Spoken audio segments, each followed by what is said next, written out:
Hi, this is Felix and I show you the core mechanics of Tsukuyumi Full Moon Down. As you can see, the board consists of hexagonal area tiles, making it modular. The board can be arranged in endless ways, which helps to ensure a diverse gaming experience. I have set up a game for 5 players. The basic content of the game is over here on the left. I have already placed the Oni, one on each moon tile. Over here you can see the events, impassable and passable tokens, as well as the neutral tokens. Each player places their home zone and marks 3 starting territories. The first one has to be adjacent to the home zone, while the other 2 have to be adjacent to each other.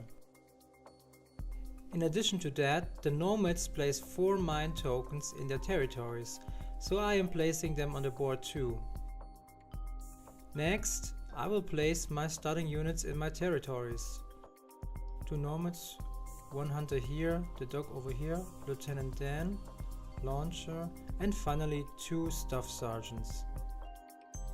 The main goal of the game is to gain as many score points as possible.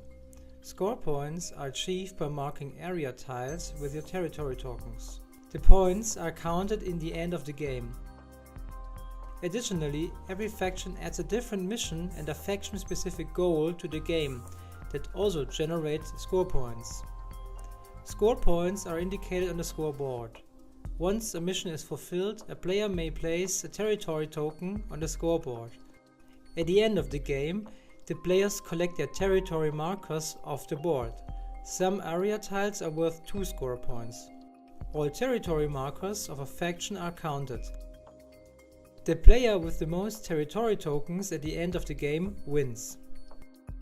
The game can end after 3, 4 or 5 rounds, or if a predefined number of score points is reached. The game includes 30 action cards. The white face on the back side, the other 3 faces are on the front side. Every player is dealt 6 action cards to begin with.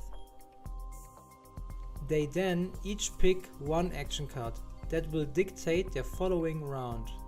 The rest of the cards is then passed on to the left player. The action cards define the actions a player may execute this round. The round begins with a white face, in which each player picks 2 of the 4 options on the card, while no action can be picked twice. After white face, the action cards are flipped and the players proceed to the blue phase. Each phase is executed by all players in initiative order, before moving on to the next phase. In the beginning of the game, the faction standees are placed on the initiative board, beginning with the faction with the highest initiative value. The initiative order can change during the game, so the nomads may rise to the first place, while the dark seed move down to the last position, and so on. When moving units, all units may be moved simultaneously and independently. This unit may move here. Those 2 can go over there.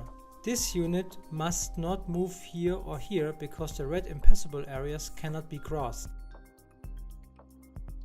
Those 2 can go here. This guy remains here. The red impassable areas are ignored by flying units.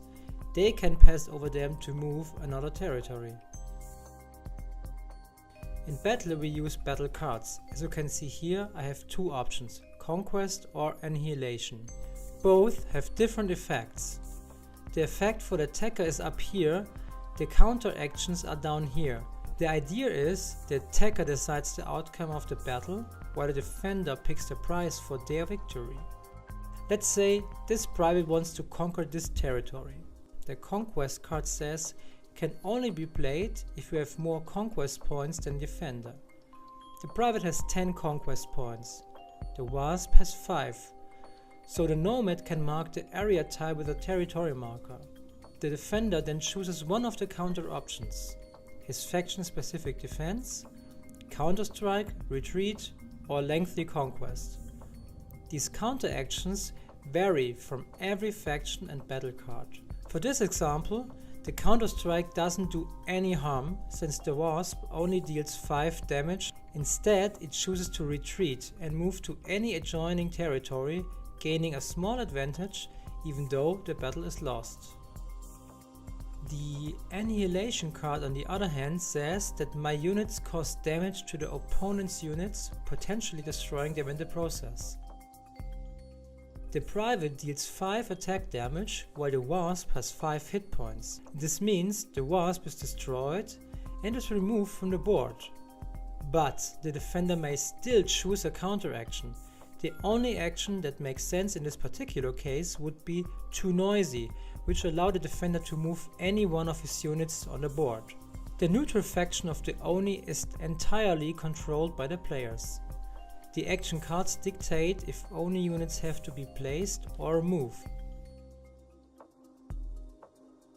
When placing Oni, a player takes Oni from the reserve and places it in any Oni territory or in adjacent area tiles. When using Oni to attack, the player can move them beforehand.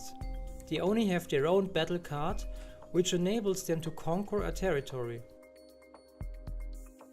With no opponent present, the area tile is conquered and marked with a territory marker.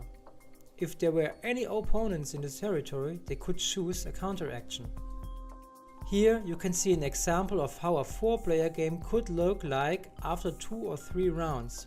Units spread out across the board and fight for domination over the different territories. Some factions shape the board to their advantage. Some can use special equipment to gain the upper hand. Some may swarm the board, while others have few very strong units. Here you can see all 8 factions included in the core box and first expansion. On every faction board there is the illustration followed by an overview on the units, costs and special abilities.